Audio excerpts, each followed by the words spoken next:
صاحب ریاض النظرہ نے نقل فرمایا ایک موقع سے حضرت ابوبکر صدیق مولا کائنات کا چہرہ ویکھیا تے ویکھ کے حضرت ابوبکر صدیق دے چہرے تے مسکراہٹ آ گئی سبحان اللہ چہرے تے مسکراہٹ آ گئی حضرت مولا کائنات نے پوچھا آپ نے فرمایا ابوبکر تواڈے مسکران دی وجہ کی ہے کس وجہ کو مسکرائے ہو مسکران دی وجہ اور سبب کی ہے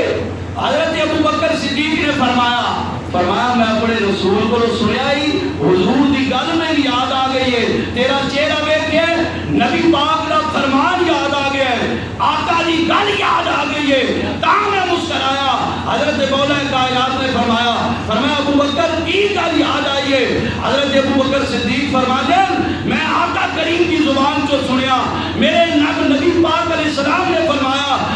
صحابہ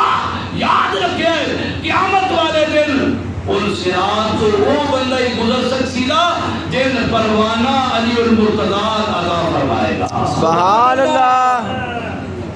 سادہ کر کے لفظ بولا دان سمجھ آ جائے حضرت ابوبکر صدیق فرمانے میں علی تیرا چہرہ دیکھ کے آقا کا فرمان یاد آ گیا میرے آقا نے فرمایا قیامت والے دن پل صراط تو اس سے گزرنا ہے پل صراط تو خیر نہ ہو جائے گا جنت جو ہوگی انٹری ہوئے گی اونا داخلہ ہوئے گا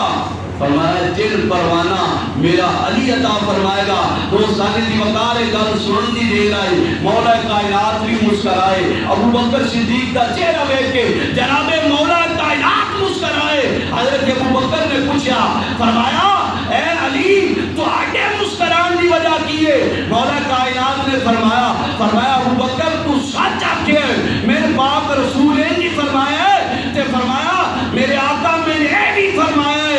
دھیان رکھی علی جنت دی ٹکٹ اس بندے نو لیوی جدے دل وچ میرے ابوبکر دا پیار ہوئے سبحان اللہ فرمایا ابوبکر خوش ہو جا تیری بھی خوشخبری ہے آقا نے ضرور فرمایا ہے جنت دا پروانہ علی دے گا لیکن وہ میرے آقا نے یہ بھی فرمایا ہے علی دھیان رکھی جنت دا پروانہ اس نہیں دینے جنہیں دل وچ میرے ابوبکر دا پیار ہویا میرے ابوبکر